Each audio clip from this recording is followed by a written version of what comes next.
Hi there, esteemed audience, and welcome to another episode of Middle Grade Ninja. I'm your host, Rob Kent. As you know, I'm the author of Banneker Bones and the Giant Robot Bees, which is available, as always, as a paperback, an audiobook, and the ebook is free to download whenever you're listening or watching this, wherever fine ebooks are sold. For more information about me and more important, more information about publishing with interviews with literary agents, editors, authors, all the world's best people. Everything that's good in life is available at middlegradeninja.com. Head there, and you can also read a 7-question interview with today's extraordinary guest. I couldn't be more thrilled to welcome Holly McGhee, also known as Haley Durand occasionally, or mostly Holly McGhee all the time now. Nowadays, it's Holly M. McGhee. I was Holly Durand when I first started out, and didn't want anyone to know I was both an agent and an author. And then I grew up, and I realized all of those things are parts of who I am, and I integrated all the parts of my life. So I no longer write under Holly Durand, but I love the books I wrote under her name. But you can find everything now under Holly McGhee. I definitely want to dive into the story of having to have a pen name for your first book because you had already become such a well-established literary agent. Mm-hmm. Probably the best spot to start is to let the esteemed audience know that if they're listening to this episode as it comes out, or even a few days after, they still have time to sign up for your launch party for What the World Could Make. That's happening May 4th at 5 p.m. Tell the esteemed audience who all is going to be at the party and what they can look forward to. Okay, sure. I happen to have a copy of the book we're going to be talking about. So it's called What the World Could Make. It looks backward on your screen, but I don't know. So it's called What the World Could Make, and it's illustrated by my dear friend, Belgian friend, Pascal Lemaitre.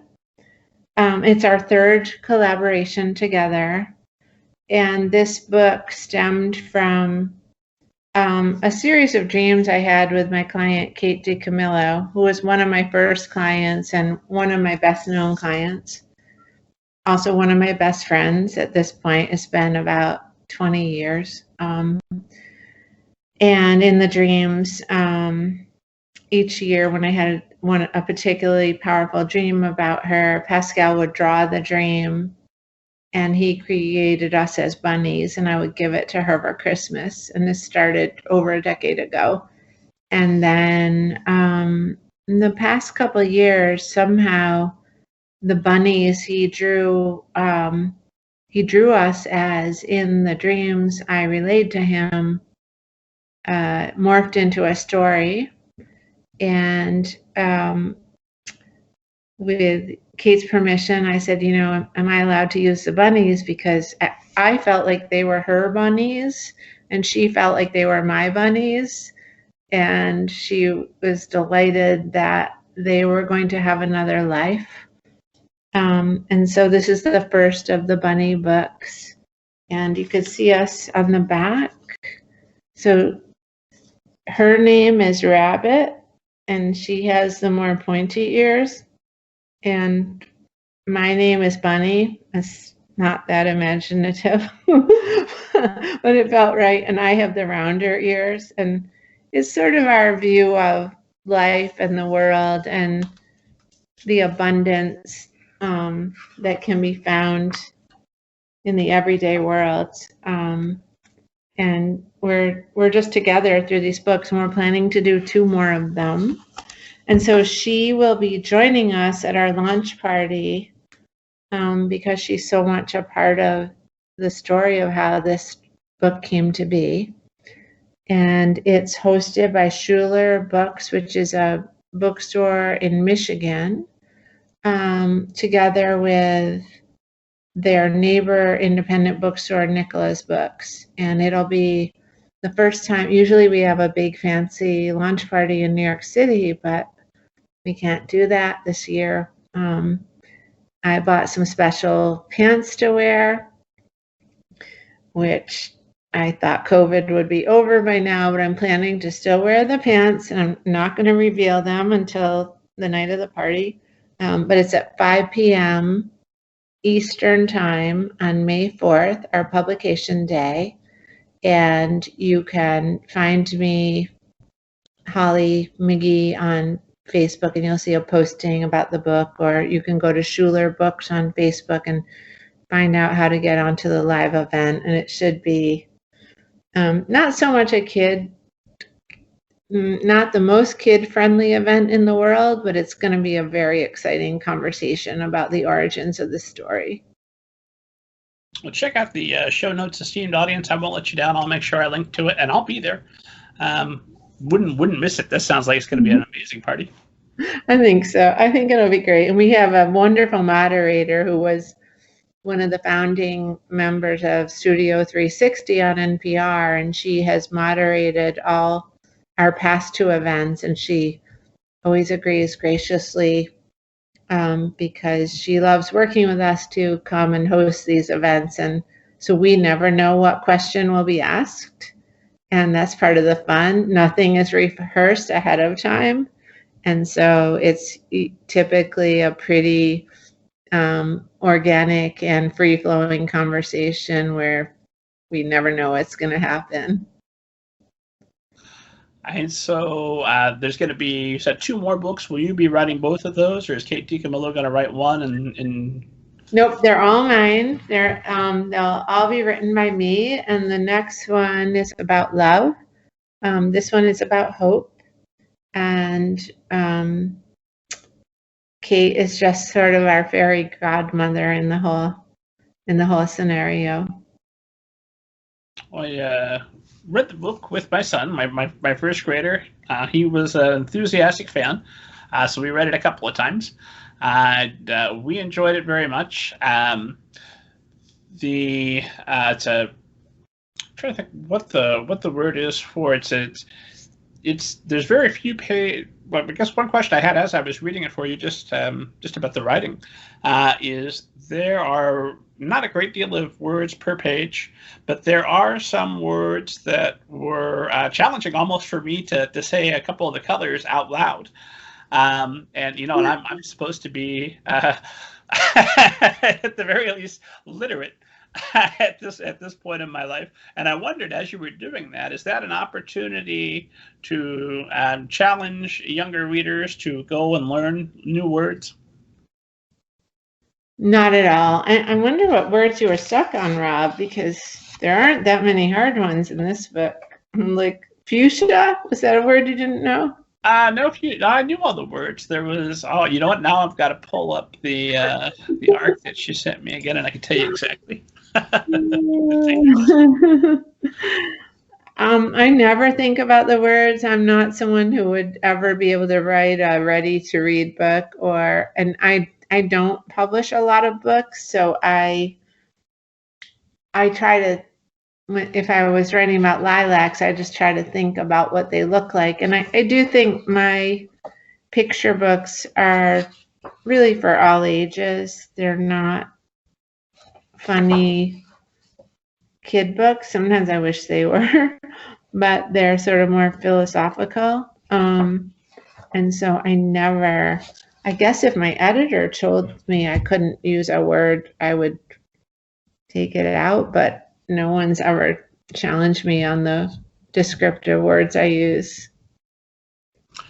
Well, here's one, and it's one that I knew, but a ginkgo carpet to behold, which rhymes perfectly, of course, with the magical kingdom of gold. But that's actually my favorite line in the whole book. That is a word I hadn't encountered I don't think I've ever encountered it in a picture book, but that I don't read a great deal of picture books now that my little one has moved on to the chapter books. Let's see. So was it the word ginkgo? That word, and there was one I think it was for brown, that was just an unusual word that I thought, oh, well, there's something that I felt like might be a little bit above and beyond the usual picture book, which I liked. And then, of course, the overall concept of the book of getting a gift from the earth and then giving that gift to your friend, spoilers, which I assume spoilers are maybe okay for a picture book. But maybe not. Maybe I'll have to edit all of this out. I think spoilers are always okay, because who knows if okay, so I live in Manhattan half the time and in New Jersey half the time, and on the front lawn of our old house was a giant ginkgo tree, and the leaves that you see in the book, the yellow leaves, every fall, the entire lawn is just covered with leaves that look like this. And it's a particular kind of tree. It doesn't have the typical red, orange, and yellow and green of a maple tree, but this is exactly what it looks like. And every fall, as my children are older now, they're in their teens, and my oldest one is 22. But every fall, our entire front lawn was covered in yellow ginkgo leaves. And so that was just something I thought was so beautiful, and it came to me naturally, and I wasn't trying to teach anybody about a ginkgo tree, although now that you mention it, where I grew up in upstate New York, I never saw a ginkgo, but in Essex County, New Jersey, there's lots of ginkgos. So, yeah, I think everyone should get to experience a ginkgo, and maybe they can through those spreads in the book. And then this idea of a forever memory, not one that goes on forever, but that lasts forever. Do you have those memories with Kate? I was trying to figure out how we got from a dream about you and Kate in a roller coaster to two bunnies giving each other gifts. I think we do. I mean, we've had so many. Did I send you the letter that I wrote to go with the book? Yes. Yeah. So Kate and I, over the years, we've had so many shared experiences, and they're part of how we became close, right? And so, and then they appear in our dreams. But it was only because I appeared in some of her dreams, and she appeared in some of mine. And the first few that I asked Pascal to illustrate, because I wanted to give her a gift for Christmas that meant something to her, because she can get whatever she wants, right? I couldn't get her a blender or a Vitamix so I wanted something that represented our friendship, and Pascal decided to draw them as bunnies. And so it became this tradition many years ago. And then I'd say in the last, I think it was 2 years ago, because each year I'd say, because I wanted to know, did she still want, and I would frame them for her and she'd hang them on her wall. And that could become a burden to receive a framed gift if you don't want to hang it on your wall, right? And we're pretty frank with each other. And I said, is this still something you want to keep doing, or is your wall full? And I phrased it in a way that would be very easy for her to say, I love them, but you've taken up all the wall space you can have, right? Because her house isn't that big.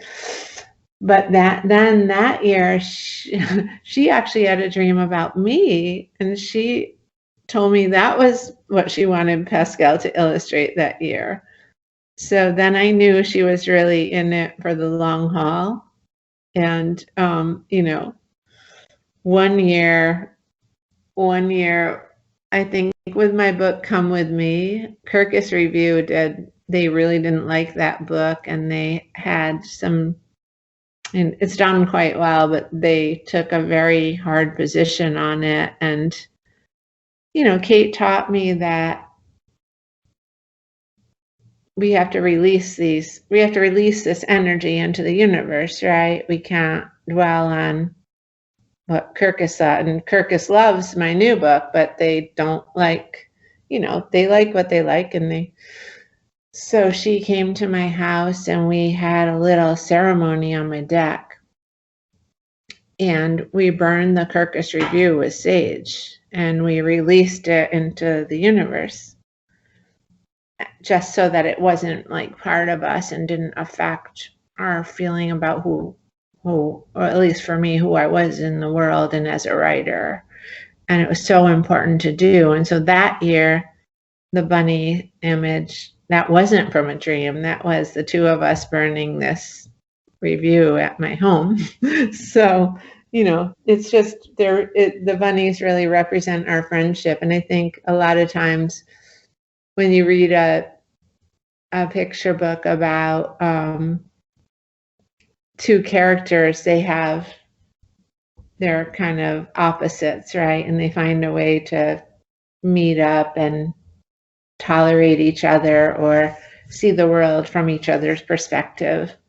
And that's like a traditional arc of a picture book and extremely important and valid. But in the books about these bunnies, or as Kirkus said about what the world could make, they called them legomorphs, which I was extremely happy to learn a new word from them. And I've been having a lot of fun using the term legomorphs, which means bunnies, but I didn't know that 2 weeks ago. And so in these books, our two bunnies, they share the same sensibility of the world.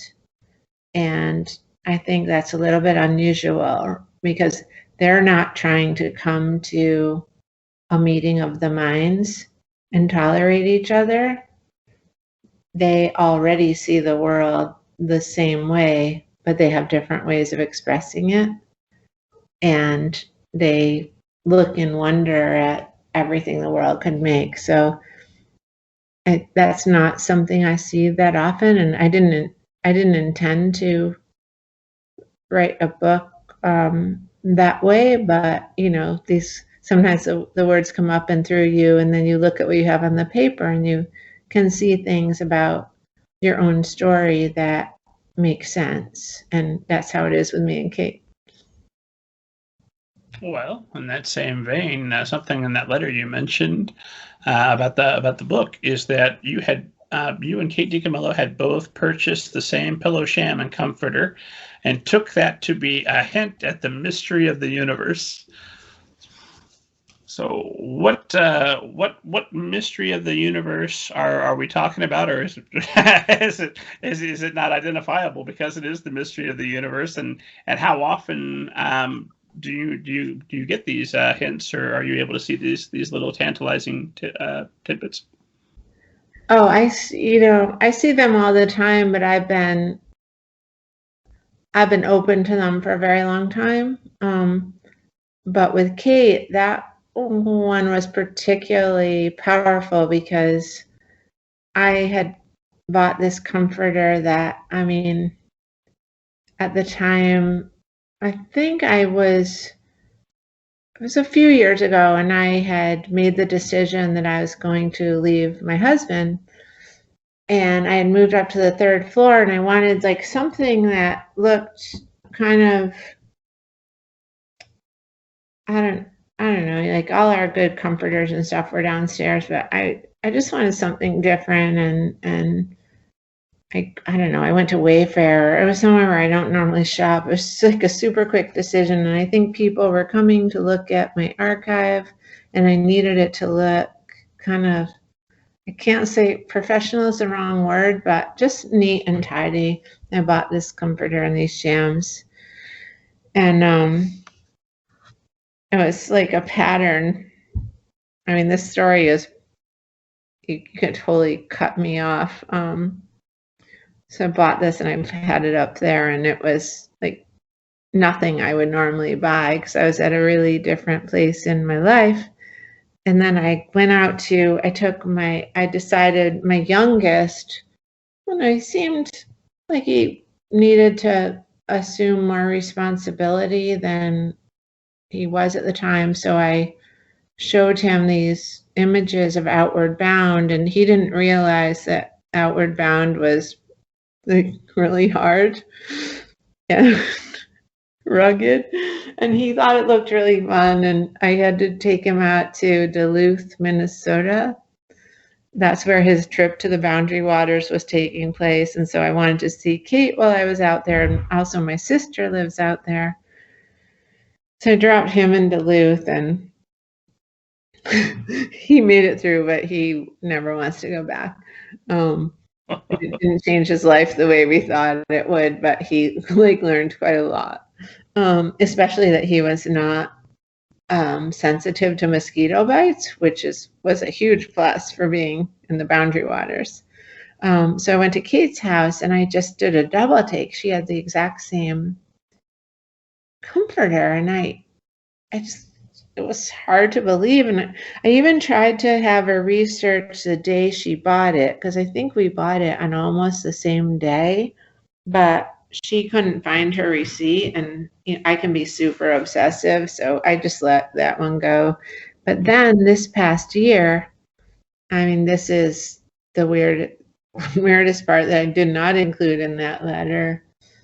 My sister, not my sister Allison, who's the writer, my other sister who lives in New Hampshire, she called me and she said, and she hadn't been to my New York apartment, and she said, from the pictures you've shown, I have the perfect thing for you.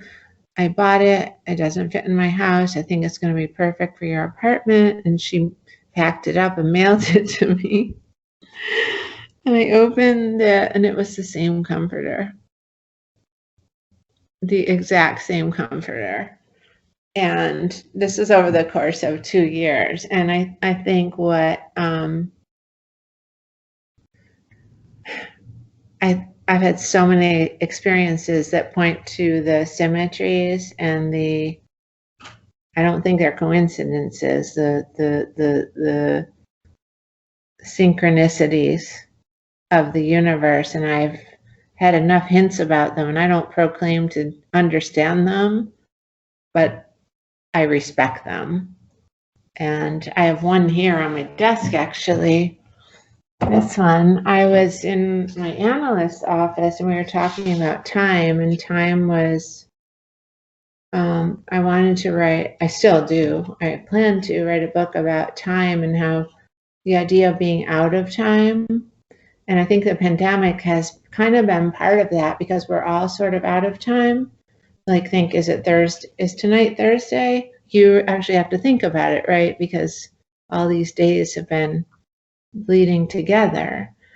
And at the exact same time I was talking to her about time, I then went to, and I was talking about being on the wings of a mythical bird on top of time, and how you could flow through time. And I went to, this was way before the pandemic, I went to meet a friend for lunch at a hotel on 57th Street. As soon as I got there, I was waiting in the lobby for my friend, and Pascal, my collaborator, had sent me this image, and it was exactly the image I had talked about with my analysts, about this bird flying on the, this mythical bird flying on the wings of time. And so these things have happened to me long enough that I'm fascinated. I don't plan to devote my life to trying to understand them, but I know there's a whole different world there that most of us don't have access to. And a few of us who are lucky get a little bit of a hint at. And like Kate and I call that other. It's like we just put all that under the category of other, because those are things you don't encounter when you go to put your toast in the toaster in the morning, right? But if you're quiet and you pay attention, you can see more and more of them. It is one thing that among many that motivates me to continue to write is those little glimpses of something greater than yourself that I experience, and I think most writers experience. unless they're writing, I don't know, nonfiction manual or something. But even then, even then, that can be the same, right? You always want to know the world is larger than your experience of it, and sometimes by writing about your particular detailed, specific experience of the world, you're pointing to something that's universal to everybody. And I think those are like those are the things that make the best work. You know, I'd always been taught the more specific and detailed you are, the more universal your message. And not everybody understands that, but you can tell a very simple story, very detailed, about a very particular thing that happened, and it can speak to an incredibly big message. And you don't have to use big words to do it. But you know, the more specific and detailed your anecdote is, oftentimes the more universal the message is. So, so much to ask you about. I don't even know where to begin, because I wanna start with the founding of Pippin Properties in 1998. Then you meet Kate DiCamillo in 2000. But before we get there, I am curious, because your sister is a writer. Is your other sister? Does she write sometimes and just hasn't published, or is she not interested at all? And I'm wondering about what kind of situation produces a family of writers and agents and writers. And there's a brother there too. There's 4 of us. So my sister Laurel, who calls herself the middle child because it was the 3 girls, and my brother was 6 years later. So he had kind of a different experience growing up, where there was a little bit more money. There was times weren't as hard, and he was the long-awaited boy, right? So he had privileges. He doesn't see it that way, but we know how we grew up, and we know how he grew up, and 6 years can make a big difference.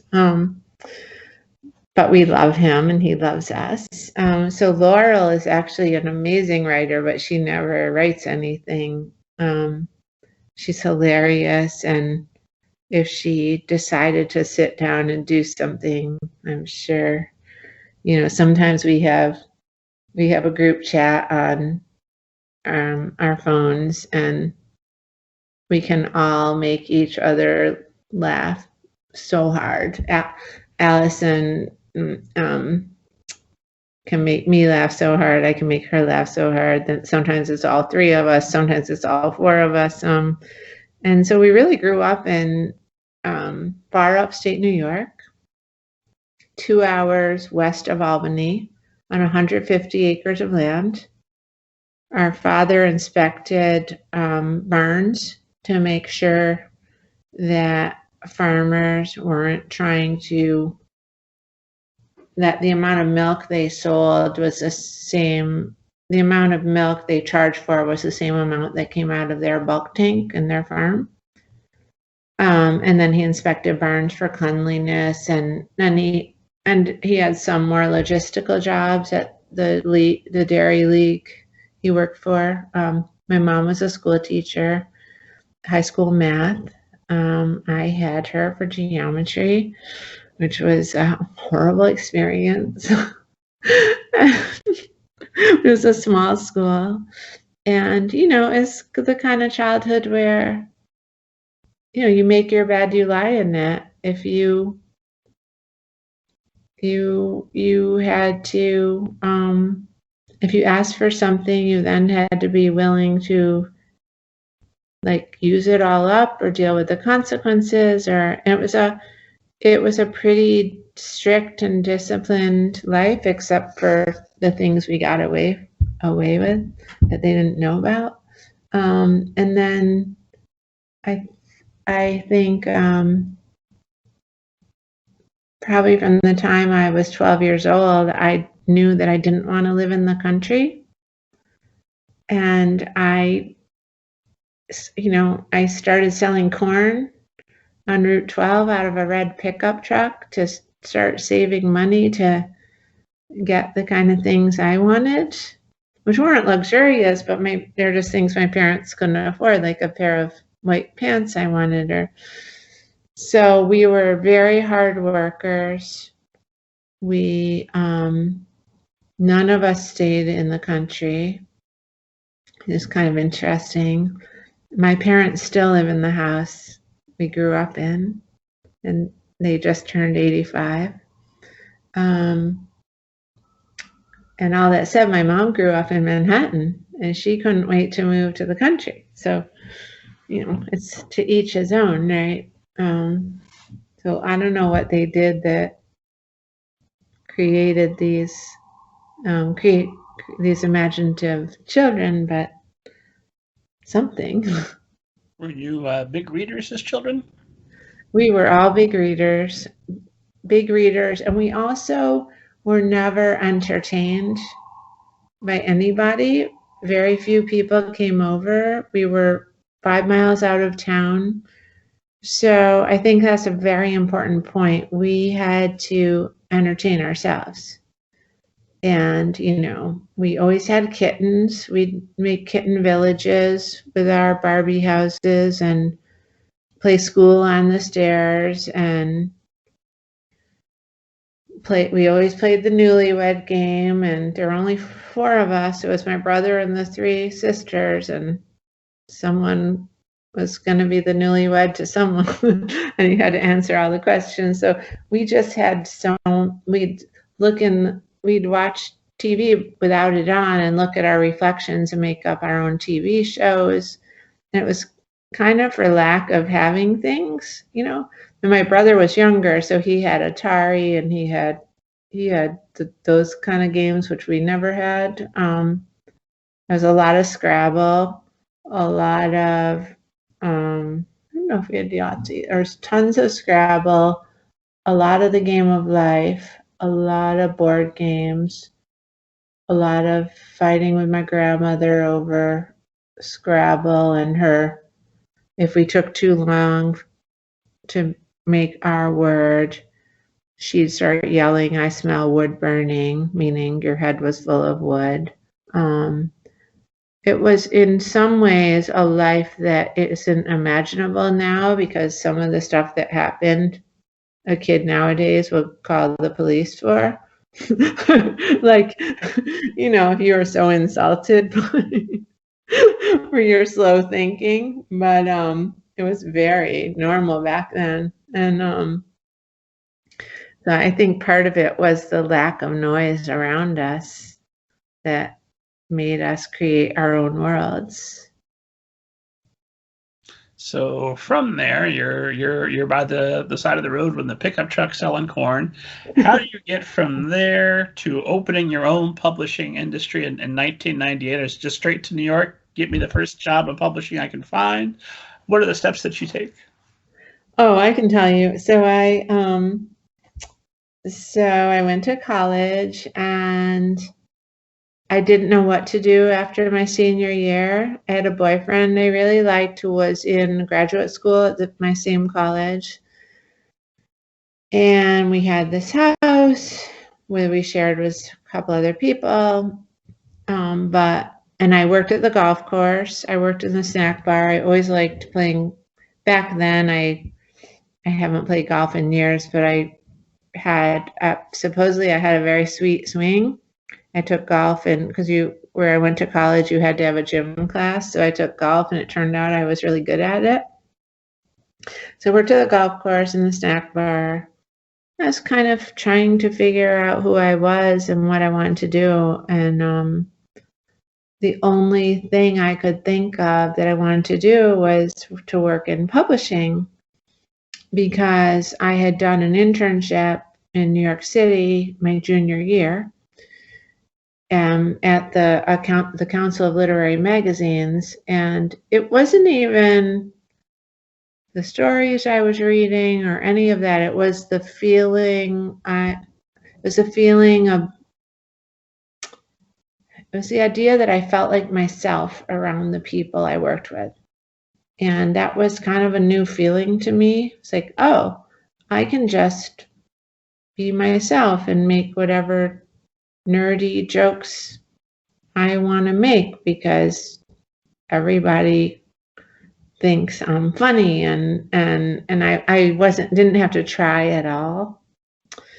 And so I thought I wanted to go in publishing, and I answered a call from a headhunter. I was up in Ithaca, New York, and I also knew I wanted to live in New York City. That was very clear. And I told them that I wanted to work in publishing, and this headhunter started sending me on job interviews, and he sent me on one interview to the American Bible Society, and he said that they published a scripture in 1,700 languages, and it would be my, like, I'd have my foot in the door of publishing because of that. And it was in near Columbus Circle. And so I went to the interview, and they asked me, do you like writing letters and signing someone else's name? And I said, of course. Not. And they asked me a bunch of questions. And like, I'm not a non-religious person, but I'm not a religious person. Like, I know there are things bigger than all of us. I'm not an atheist, but I'm definitely not someone who goes to church every Sunday. So I took this job, and after and then the headhunter got me the job, started taking me to art galleries and offering me like marijuana and different kind of drugs. And this is the fellow that got you hooked up with the Bible job? Yeah. Awesome. It's just It's in the 80s. It's in the late 80s. Okay. So things were different then.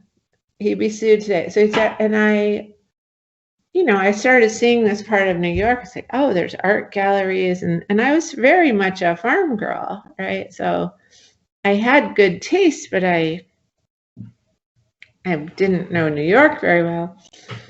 And then I started really hating my job. And anytime, if I got there at 9:10, they would make me stay till 5:10. And it was that kind of job that was, you punched your like time card and you had your 20-minute breaks. And I had to like try to help raise funds for the Bible Society. So after 1 month, I started sending my resume out, and my headhunter found out, and he said, I hear your resume is on the street. And at that point, I would, type my resume, print it out, put it in an envelope, and put it in the like post box. This is like a long time ago, right? With a stamp. I'd circle ads I wanted in the New York Times or jobs I wanted. And that's when I started understanding how the world worked, because if I didn't stay in my job for 3 months, he wouldn't get his commission. And so then everything started making sense, and I was so innocent and green, I didn't really get it before then. And so he was taking me out and all this stuff. I mean, I'm not saying he didn't think I was cute or whatever, but he needed me to stay there 3 months, right? Oh, why couldn't it be both? He thought you were lovely, and he wanted to make sure he got his commission. Yeah, probably the latter. So after 1 month, I quit, and I had answered an ad, and I ended up working for this amazing person who's now 74 years old. He's retired. He's still my very good friend. He's a mentor to me. And I was his secretary at Harper, and I worked for him for a couple of years. And then after a few more years, I got into children's books, but the first few years of my career, I had nothing to do with children's books. And then Michael DiCapillo asked me to come with him back to Harper and work with him on his imprint. And I got to know Maurice Sendak and some of these super brilliant creators of picture books. So I did that for 6 years. And then the reason I left was that I started wanting to publish books for my own list. And I'd bring projects I really loved to the acquisitions meeting, and people would vote against them. And it really didn't rub me the right way because I believed in them. And so at that point, I'd been doing it for 6 or 7 years. And I just thought, I'd rather succeed or fail on my own taste than have someone else tell me what I can buy. And so I opened the door at Pippin, and back then there really weren't very many children's. We don't just do children's books anymore, but it was very focused on children's, and there weren't very many agencies like that. And so I took the plunge, and it turned out that a lot of people liked the same things I did and wanted to publish them, and I didn't have to deal with an acquisition committee anymore, except that like a project I might send would go to that committee, but I didn't have to be in the room. And that's how Pippin started. And it was I was all by myself for 3 years. I know that now, of course, Pippin is where you're right across the street from Park. You're quintessentially in New York, right? Yeah. Where did you start back in '98? So I worked out of my apartment for the first year, and then I had just gotten married and I got pregnant, and I did spend probably the first year after my son was born. The nanny would be in the living room. It was like it was a pretty large 1-bedroom apartment, but she'd be in the living room and I'd be in my bedroom, and I'd play classical music to drown out the baby crying. And clients would come over, and the place, it's all so cute to think about now because we're like so much more professional now, but it was quite something. So if my clients came for a meeting, their place they had to sit was on the edge of my bed, and I had my desk, and that's where we had our meetings. It was just how we did it. And that went on for a little bit, and then obviously that couldn't last too long. And then I think for probably the next 8 years, I got this condo on 38th Street, a small office condo, and that was like a place to go. And we moved to a larger apartment, and that was a place that's where our office was until this was about 8 years ago. We moved up to Bryant Park and have plenty of space now and a lot more people working for us. And but it was pretty homey for a really long time. It's still kind of homey. Well, we've got lots of questions about Pippin because you're going to go on to become a juggernaut in children's publishing. I mean, for God's sake, anybody that wants to pull up your client list, we've mentioned Kate DiCamillo, previous guest, Kathy Appelt, Catherine Applegate, Jonathan Mayberry. There's too many names here for me to go through and name all of these amazing writers that you've represented. When did you have a feeling that, okay, this was something I was doing out of my apartment, but what's the equivalent of I've made it for being a literary agent? When did you feel confident that the Pippin Industries was going to be around for all the way up until present? I can't say I ever felt that way. I don't have a business degree. I have a lot of friends a lot of people tell me I should have been a lawyer because I'm very detail oriented and I like logic, but I also have this creative side. So I have like these two different parts, and I remember talking. So my client, Peter H Reynolds, is very dear to me. And we talked at one point about his book, The Dot, which has sold over 1 million copies. This grassroots movement was started by T.J. Shea, this incredible music teacher in Iowa. And, Peter would talk about when he wins the lottery. And I remember one day we have these like pretty intense conversations fairly often. And I said, do you realize you already won the lottery? Like you won. And then I realized like I had too.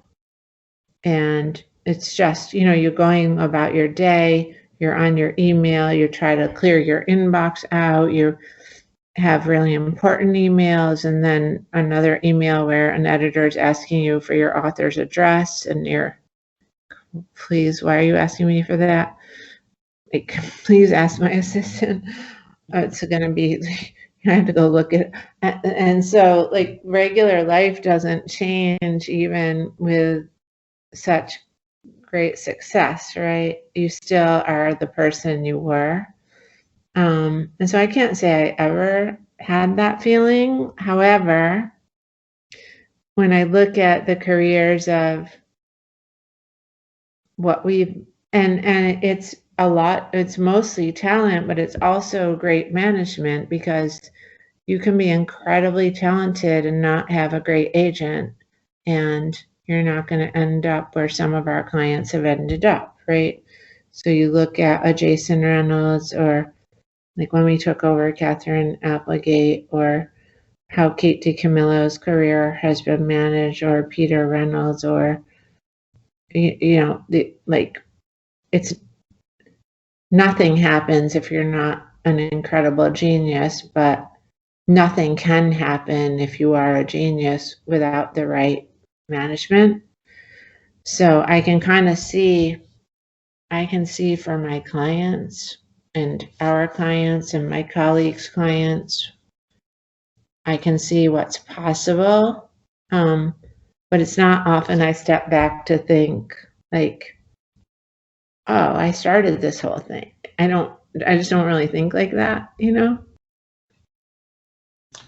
Sounds better than winning the lottery to me, because you win the lottery, they put it in the paper, then you've got relatives from way back when that you haven't talked to in forever suddenly ringing up. I see you've suddenly come into a bunch of money, whereas not only, I assume there's some money involved, but also you're getting to, I assume, there's got to be this feeling of tremendous satisfaction when you look at your client list, when you look at some of the books that you've helped bring to the world and bring to young readers. That has to be an enormous feeling of satisfaction with what you've done with this life. Yeah, it's been a call. I'd say it's been a calling. It's something I haven't grown tired of. I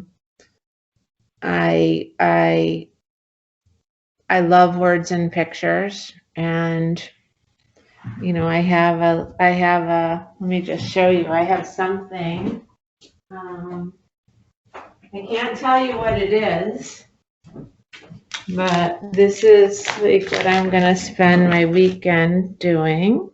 Can't show you the name. And this is a huge, huge thing by one of my favorite writers of all time, clients, and I'm very excited to read it. So it's not easy to juggle all the reading and things with, having a family. I have 3 children, but it's been a great way to spend my life. Yeah. So what you mentioned, you need that great management, which of course everybody who's listening should immediately be formulating their query for Pippin Properties.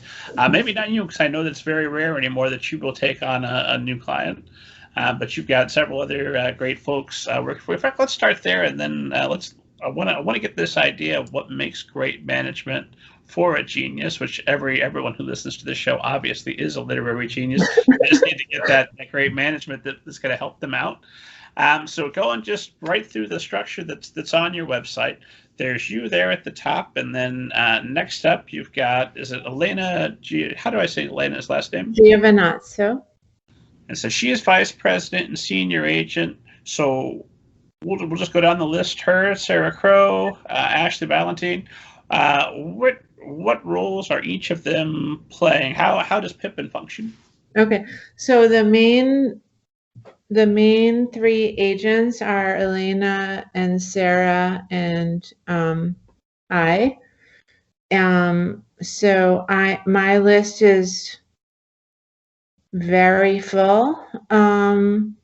Once in a great while, I take on someone new, like I actually have her books, and sometimes publishers have been sending things to my apartment. So this is like a YA debut author I took on. The book is called A Breath Too Late, but very, very seldom. And somebody else reads my query box, and I only take exclusive queries. So I don't want to compete with anyone else. If somebody really wants me, they have to submit to me exclusively and give me, I think it's 6 weeks.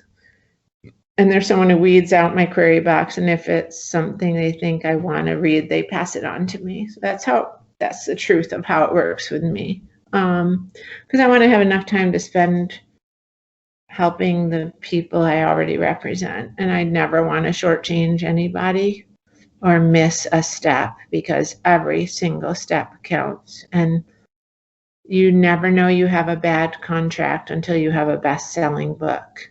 And then you're going to see everything that's wrong with your contract. And most people never have a best-selling book. They never find out all the lazy steps somebody may have taken in negotiating their deal. But if you have a best-selling book, which we hope all the geniuses listening to your show have, you need to have the best contract you can possibly have. So then comes Elena, who has been at Pippin for, oh my goodness, I think it's 11 years. I think this year we're going to celebrate our 12th. We celebrate our anniversary every June 18th, because she started as our assistant. And she was so eager to learn the business. And she had some experience in publishing. She had a bit of experience in marketing and audiobooks, maybe 5 years. But she was so eager to learn, she absorbed every bit of information she could and took on some clients who came our way who, like, she got the chance on certain people like Jason Reynolds and Catherine Applegate, and she absolutely made more of it than anyone I can ever imagine would have made of those careers. And those are huge clients for us, and the work they put into the world is so important. So she's not taking on, I don't think she's taking on very many people now, but I believe she's still open to queries. If you go to our website, to the submission page, she has a special email address for queries. And because she grew up at our company mining the slush pile for gold and treasures, as she says, I think, she still wants to find a few more. I know she's really looking for a new novelist right now.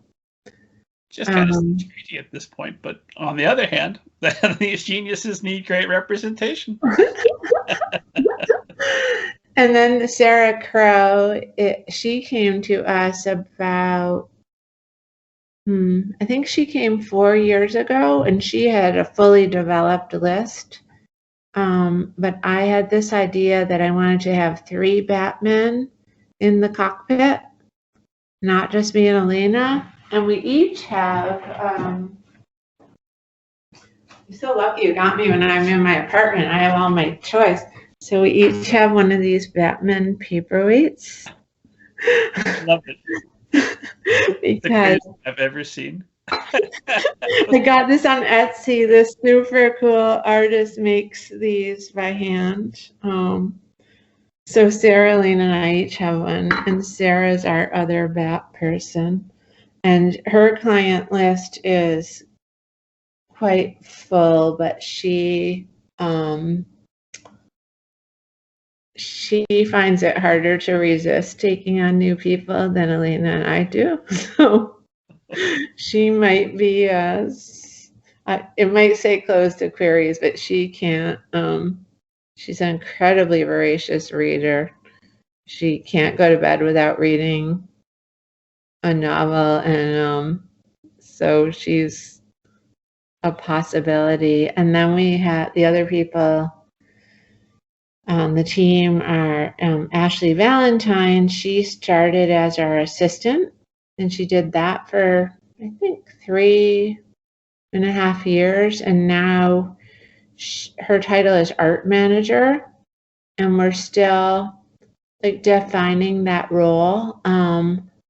But she's an artist herself. She came from the Eric Carle Museum, and her what makes her happy in life is to amplify artistic voices. And so she does spotlights on our artists, and she meets with art directors and editors right now virtually, but in the future it'll be back in our conference room. And her sole responsibility is to amplify our artists. And Cameron Chase came to us from Little Brown 2 years ago, and he is our subsidiary rights manager. And he just got a promotion, but he doesn't get to do it until he hires someone under him. So he's actively taking applications to be an assistant sub-rights manager. And that means it'll be someone who works with him doing our foreign deals, our live stage deals, our audio deals, our merchandise deals, and our permission deals. And they'll be reporting directly to him. And it's a great chance to join our team. And I know he's just beginning to interview in person. So if there are any geniuses out there who live in New York, it's not a virtual job. I mean, it won't be as of the fall. So you'd have to be able to come to our office. He's a great person to work for. And we do have this opening. If you're interested in publishing, move to New York, esteemed audience. The opening sounds worth it.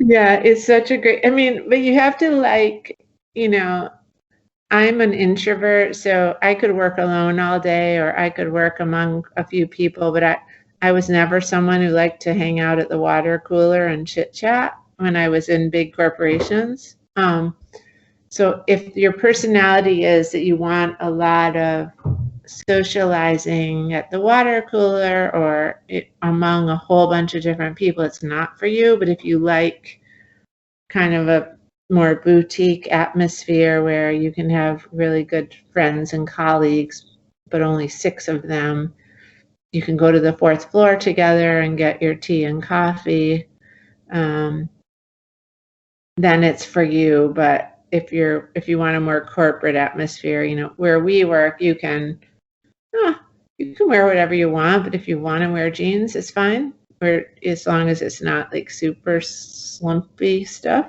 So it's a pretty casual atmosphere, but one where you can learn so much. And then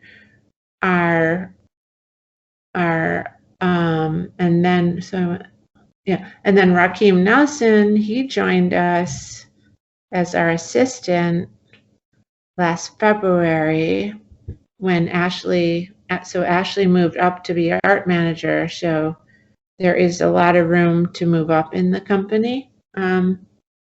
It's not like there's not really any ceilings if you love it. So Rakeem joined us, and then right after, 1 month later, the pandemic hit, and so all of his training has been kind of virtual. And he comes in, at this point, everybody goes in 1 or 2 days a week, but we try to alternate because we're all waiting to be doubly vaccinated. I'm about to get my second. Everyone's had their first, and then we're gonna like try to go back to how we were before. It's a hard year to stay connected, and we all like. I started not doing Zoom at all. I only do phone calls now because I did this as an exception for you. I appreciate your. I hate seeing my face in the. I'm like, oh, did I wash my hair today? Please, can I not look at my face again? So anyway, that's how. Does that answer your question? It does. It gives us kind of a bird's eye view of how Pippin Properties works. And I should shamelessly point out that esteemed audience can get a 7-question written interview with Sarah Crowe, and she was Elena Mecklin at the time she did the interview. But both of those are available at middlegreatninja.com exclusively, of course. Oh, that's good. If anyone I've always loved the name of your. I mean, I think that's the reason I first did an interview with you, because I thought the name of your website was so good. Well, I appreciate it. Thank you very much. It's a great name. I was like, oh, it doesn't sound like anybody else. It has done well over the years. I always joke that that's the decision in publishing I've made that I put the least amount of thought in. It was just like, oh, it's available, great. And then years later, still repping the brand. Really, who wouldn't want to do an interview with Middle Grade Ninja? I mean, I'm sorry? That's kind of how it works. Who wouldn't want to do an interview with Middle Grade Ninja? Yeah, so far. And hopefully that good fortune will continue. But I always say if it doesn't, well, didn't we have a wonderful time right up until it stopped? So either way, it'll be a good time. Right. So, talking about this idea of fantastic representation, you just showed us The Tale of Despero 2, I assume is the title of that manuscript you're looking forward to reading this weekend. No, it's not. It's a YA manuscript. Okay, fair enough. I represent very little YA, but the ones I represent are very much worth reading. Are you going to be providing editorial feedback once you're done with it? And also, were you helping along the way producing it? How involved are you up to the contract, which you're going to negotiate amazingly, so that when the book becomes a bestseller, they'll know that it's a fantastic contract and they're going to get everything that's due to them? How involved are you up to this point in the manuscript? This one, I'm one of the first readers because, but I'm not always that. It depends on, and this book is actually already contracted for, but it's been a while coming. So I'm, a lot of clients value my editorial input. It depends on the relationship with their editor. But I'm here for, our agency charges 15%, and some people never ask me to read anything, and some people I read things 5 times for, and I'm just here for whatever anybody needs. And I never say, it's never too much because it all evens out, right? So in this case, I'm a very early reader. Gotcha. And then with a book that's maybe not already where you've just negotiated the contract, are you going to continue to be involved with the author, or do you step back and kind of let the editor do what they do? What's your level of involvement at that point? Well, generally, after I've given any advice the author wanted or requested of me, once the editorial process fully commences, I try not to be involved because it's really hard to have two voices, right? However, my authors know that if they are receiving feedback that doesn't seem like the right feedback to them, or they don't agree with it, or they want a second opinion, they can always come to me. But generally, once they move on from me, I try to stay out of it because I think it's really hard to have two different editorial guiding lanterns.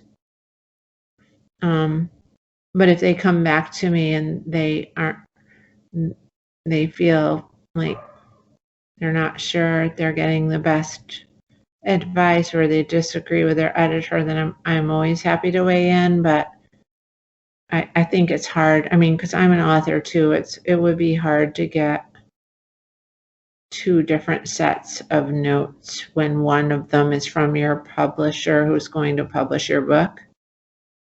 And if it's just your critique committee, or that's different. But when it's a book that's already sold, contracted for, and you trust your editor, then I never want to be at odds with the editor. But there have been occasions where I've stepped in and taken on a battle if I didn't agree with the notes, but very rarely. And then will you be helping with the continued promotion of the book? Or will you refer your author to trusted publicists and other folks that can help with that?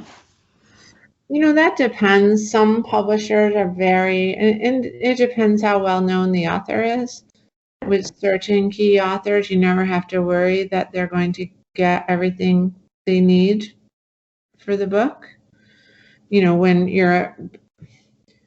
When your sales are strong enough that a publisher is counting on your new book for their budget, you really don't have to worry about marketing, because if they don't sell the number of copies they budgeted for, then they are. But, most people aren't in that category. So I think the people who have the most trouble right now for new authors, it's really hard to get marketing. In the pandemic, discoverability has been difficult. There are no live events to speak of. So those people we advocate for as much as we can.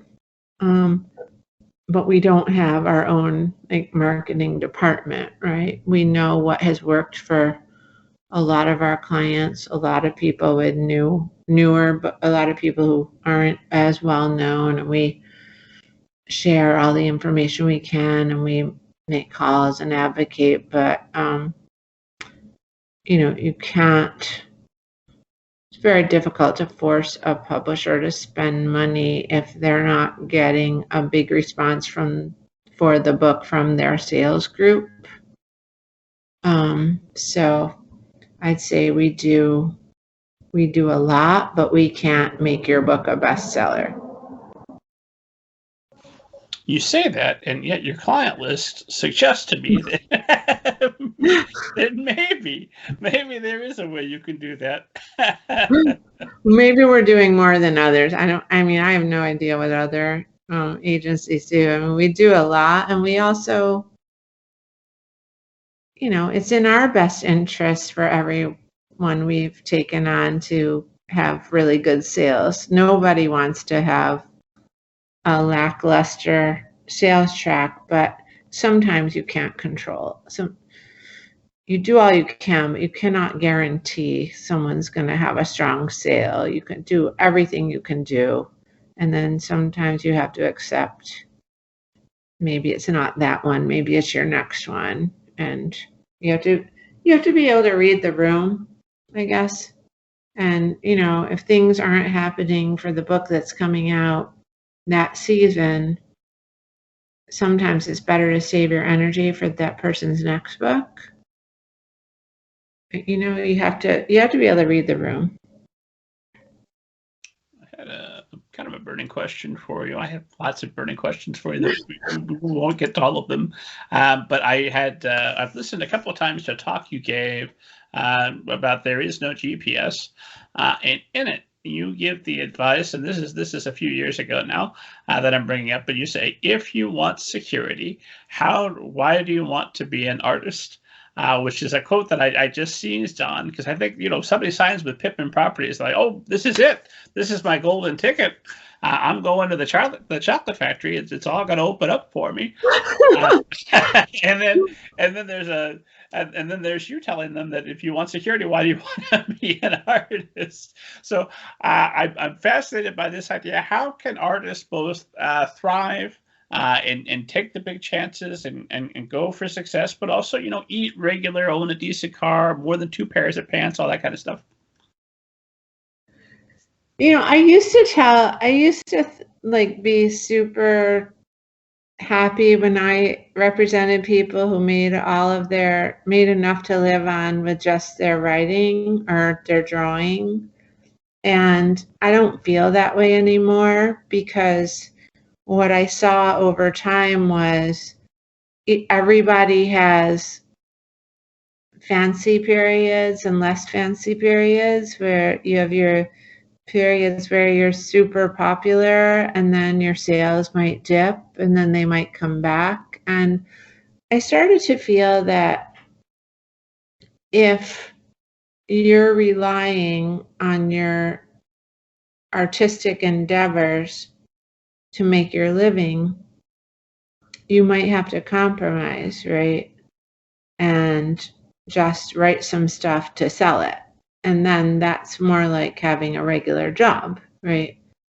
Like the idea is, oh, you have a story or a message or something you want to communicate to the world, and you decide to communicate it through writing or drawing. And those are usually the books that stand the test of time. Otherwise, you could say, oh, I'm going to do something funny this time. I'm going to do something this time. I'm going to do something this. And then you end up working really hard just to make ends meet. And so I guess now I feel like it's perfectly fine to have a day job and to write in your spare time and to draw in your spare time. Or if you've like made enough money from having some big successes, to sock it away and like keep doing those things. But you never want to be in a place where you're like, oh my God, I have to sell something to pay my rent, because it's probably not going to be that good, right? It's probably not going to be, then it's like a job. And I feel like art should always be a way of expressing something that you need to get out. At least for me it is. It's you want something to have significance and be meaningful. And I think if you're depending on earning $1, that's really hard. Some people can do it, but that's a very hard mix of ingredients, right? So you don't want to be sitting at home like, oh, what am I possibly going to write that's going to bring me money to pay the rent? That doesn't feel like making art. That's just a different kind of writing life. I've met some writers that can pull it off, but not many. And certainly, I think most writers would be much happier having art time and pay the bills time be separate. Or if you have a big bestseller, stock all the money away, and then I think you want to be in an atmosphere where you don't have to, and then that makes you do it, right? But if you don't want to be on a hamster wheel churning out more books to pay bills, I think that's I mean, if someone can do that, I say good for them. But it's gotta, I mean, as a writer myself, it's gotta be it's gotta be a hard row to hoe, right? I would imagine so. Fortunately, I haven't been in that position as of yet. So no, I'm no longer pushing for people who can make all their money. But you know, if you can, I'm so happy for you. And I do have a lot of clients who can. But I don't want someone who can't to try and get stuck working really hard to make things to pay their bills, because the stuff usually doesn't come out very good. I'm watching our time, and I know that we're coming right up to the end of it. Where does it go? It always goes away so fast. I've got about 3 questions left for you, and then we can call it a night. Is that reasonable? Sure. Because I've got 2 questions that I ask everybody. Esteemed audience knows I'm going to ask. Holly McGhee, have you ever seen a flying saucer and/or a ghost? I have seen a ghost, but I haven't seen a flying saucer and ghost together. Fair enough. Can you tell us about the ghost you saw? Sure. Yeah, in high school, every weekend, my friends and I would drive up to Star Hill, which is near my parents' house, probably about 8 miles. And we would sit in the car, possibly, I'm not saying yes or no, have a few drinks, and watch for the ghost of Star Hill, which emerged as this like kind of light that would come if you sat there quietly long enough. And I saw the ghost of Star Hill a few times. Cool. And I assume that this is something that people can go and have that experience as well. Yes, they can. They can email me if they want directions. It's a long drive, and they might get lost because none of the roads are labeled. But my family and I would be happy to provide directions. I love the idea that this interview hits and then your inbox is no longer queries. It's just nothing but requests for directions to go see the ghost. Well, I'm glad you mentioned queries, because anyone who does want to query me after hearing me ramble all this time, which I'm guessing nobody will, that I have a special query inbox, which can be found on our submission page. And Elena also has one. So just head to pippinproperties.com. Yeah, and please don't write to I have an author website, and I request on there that people don't send queries to that, because I try to have a place for my own work that's separate from Pippin, and I don't love to get queries to my author website. And I ask people not to do it, but I can't stop them. Was that? But maybe you can. Here's an author with boundary issues. Reject, right?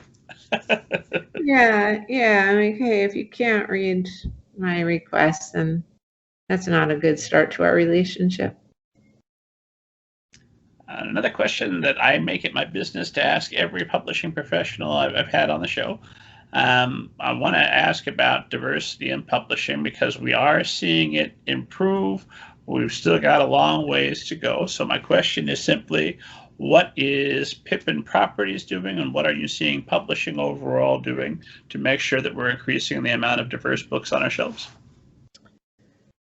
Well, I think that the report that Lee and Low Books did was very eye-opening to everybody.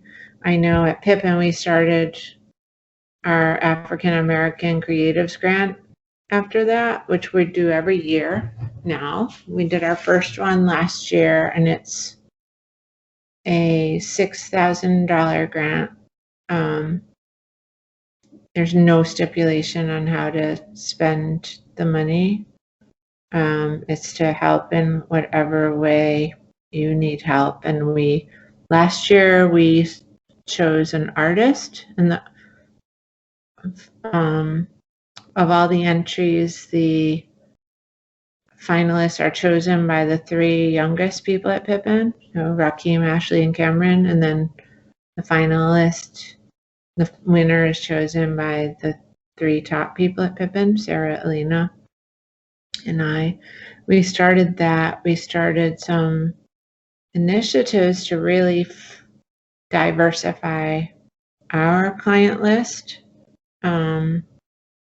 And I think I've made a lot of progress in that area. And I think publishers in general, from what I've seen, was sort of like a slap in the face. Like, this isn't going to change unless we make it change, right? And I've seen like big movements toward diversifying everybody's list, and the need for authors and artists and who represent voices that haven't been represented strongly enough. So I've noticed a very big shift in that direction. And even in our hiring, we are looking, to find those people to make our company more diverse too. And then my final question is always about advice for writers, but because it's you, and because I am convinced that I have yet to fully unlock the secret of how you spot amazing talent, but I know there's got to be I don't know if you just get like a feeling that other people don't get, like a spider sense tingling when you come across a particular writer's work. But what are the qualities of a writer that you would be interested in signing and working with, and what are qualities of a writer that you know are going to be hurtful and they're going to set them aside? And it's intentionally as broad and open a question as I could possibly make it, because I want to know. Tell me how to be a better writer, the kind that's going to work at Pippin Properties. Oh gosh, I mean, that's hard. I mean, I rarely like anything I read, so I was just born that way. But if I like something, I like it way more than I love it. So if I love something, I have to take it, right? But I don't like most things I read, and I've always been that way. So for me, but Elena's, you should have Elena and Sarah back on your show, because I can't speak for them. For me, I think about some of my favorite books, and they were books that I related to the characters because of where I was in my life. And it's always like that for me. It's like, I think I'm selfish that way, right? So it's a little indulgent. This character is speaking to me where I am right now, and it's been that way with every best-selling client I have. It's the same formula. But I can give you some more, and I tend to like very dark stories. I'm not like a light and fluffy reader or person. You'll never see me do chit chat with anybody. It's going to be, if we meet for coffee, we're getting in there, right? We're not talking about the weather, because I just don't do that. I can't. I wish I could. I can't. So my taste is the same in books. But I would say there's something I've been thinking about lately. I am an extremely hard worker, extremely diligent, extremely responsible. If I ever call a client a minute later than I said I would, they know something's wrong. That's that's just my way in the world. And it's not like that for everybody, but I've learned to embrace who I am. And if I tried to call you 5 minutes late, it would cause me extreme anxiety, because I'm ready exactly when I'm supposed to be ready.